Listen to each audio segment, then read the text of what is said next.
পাকা আম দিয়ে যদি স্বাস্থ্যকর উপায়ে ঘরে তৈরি করা যায় ম্যাঙ্গো জেলি বা ম্যাঙ্গো জ্যাম, তাহলে আর কেন বাহিরে বেশি দাম দিয়ে কেনা বোতলজাত জ্যাম খাওয়া। খুব সহজেই ঘরে থাকা মাত্র একটি উপকরণ দিয়ে তৈরি করব। তো হাই গাইস, আসসালামু আলাইকুম, welcome back to my channel. কেমন আছো তোমরা সবাই? আশা করছি ভালো আছো। আল্লাহর রহমতে আমি অনেক ভালো আছি। তো গাইস, আজকে আমি তোমাদেরকে তৈরি করে দেখাবো স্বাস্থ্যকর উপায়ে পাকা আমের জেলি। ঘরে তৈরি করে সংরক্ষণ করা যাবে অনেক দিন পর্যন্ত। তো ভিডিওটি ফার্স্ট থেকে লাস্ট পর্যন্ত দেখতে থাকো, আশা করছি ভালো লাগবে। আর ভালো লাগলে প্লিজ একটি লাইক আর একটি সাবস্ক্রাইব করে পাশে থাকবে। তো জ্যাম তৈরি করার জন্য আমাদের লাগবে সবার আগে পাকা আম।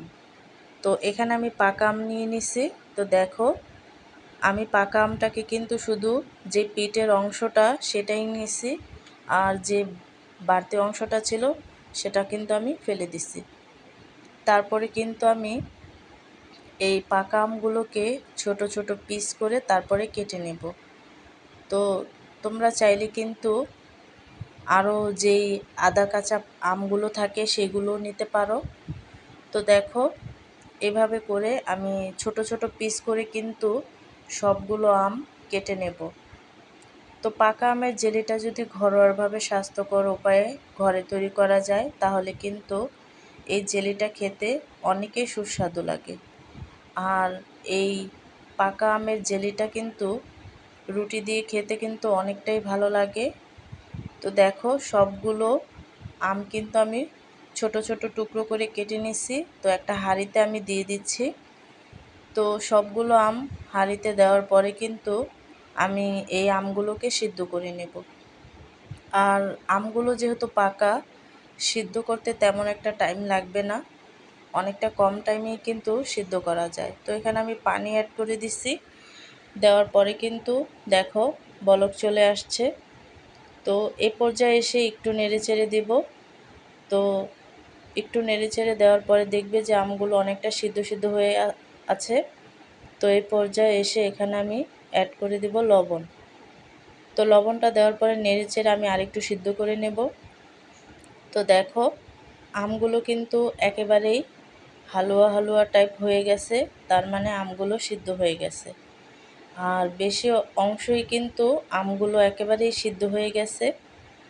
তো এই পর্যায়ে একটু নাড়াচাড়া দিয়ে তারপরে কিন্তু আমগুলোকে ম্যাশ করে নিতে হবে। তো আমগুলো কিন্তু আমি ঠান্ডা করে ব্লেন্ড করে নিছি। তো নেওয়ার পরে কিন্তু এখন আমি আমগুলোকে এই জেলিটা তৈরি করে নেব। তার জন্য কিন্তু এখানে আমি অ্যাড করে দিছি চিনি। আমটা যদি অনেকটা মিষ্টি থাকে তাহলে কিন্তু চিনির পরিমাণটা একটু কমিয়ে দেবে, আর যদি তোমরা বেশি খাও তাহলে বেশি দিতে পারো।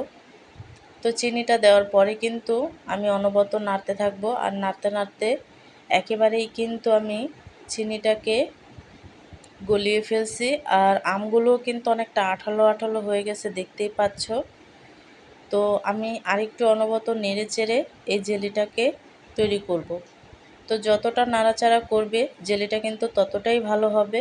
তো দেখো, আমি কিন্তু পরিবেশন করে নিছি, আর জেলিটা কিন্তু একেবারের জন্যই তৈরি হয়ে গেছে। আর দেখতে কতটা লোভনীয় হয়েছে। তো এই জ্যাম বা জেলি কিন্তু সবচেয়ে বেশি ভালো লাগে পাউরুটি দিয়ে খেতে। তো তোমরা চাইলে কিন্তু যেই কোনো রুটি দিয়েই কিন্তু এই জেলিটা খাওয়া যায়। তো পাউরুটি দিয়েও কিন্তু খাওয়া যায়। তো দেখো, আমি জেলিটা একবার তোমাদেরকে পাউরুটির উপরে দিয়ে দেখাচ্ছি যে জেলিটা কতটা আর কি ঠান্ডা হয়েছে, মানে একেবারেই কিন্তু জমে গেছে। তো এইভাবে করেই কিন্তু, তো আজকের রেসিপিটা কেমন লাগছে অবশ্যই কিন্তু কমেন্টে জানাবে। তো অন্য কোনো রেসিপি নিয়ে তোমাদের মাঝে আবার হাজির হব। আজকে এই পর্যন্তই। সবাই সুস্থ থাকবে, ভালো থাকবে। আর আমের সিজন থাকতে থাকতে কিন্তু অবশ্যই ট্রাই করবে। আল্লাহ হাফেজ।